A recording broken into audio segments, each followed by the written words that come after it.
Ada apa yang best yang ada dekat Yamaha NVX SP Turbo ni berbanding dengan yang model lama? Jom tengok video aku. Yang pertama, kalau korang tengok design dia memang totally dah berubah. Korang boleh tengok bahagian depan ni punya design dia lagi baki. Kali pandang dia nampak macam pakai topeng tau motor ni. Macam Papa Zola dah aku tengok. Untuk design belakang pula, kalau korang tengok lampu dia pun dah berubah. Tak sama macam dululah. Sekarang dia punya lampu dia macam ambil DNA R series Yang kedua, meter yang canggih. Sekarang NVX SP ni dia bagi meter TFT full color. Tiap ada 3 paparan meter yang berbeza.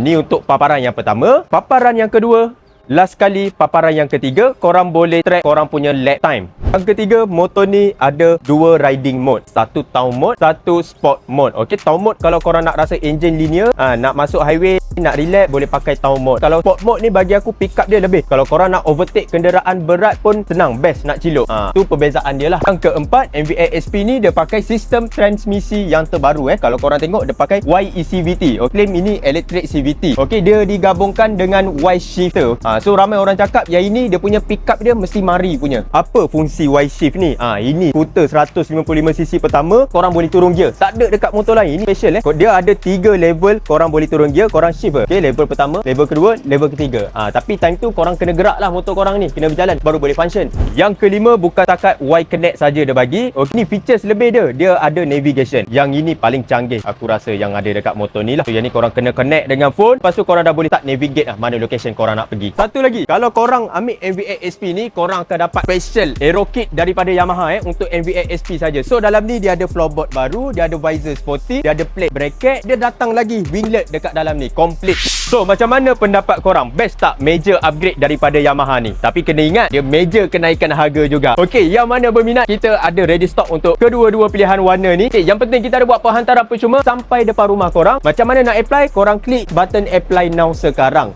Ciao.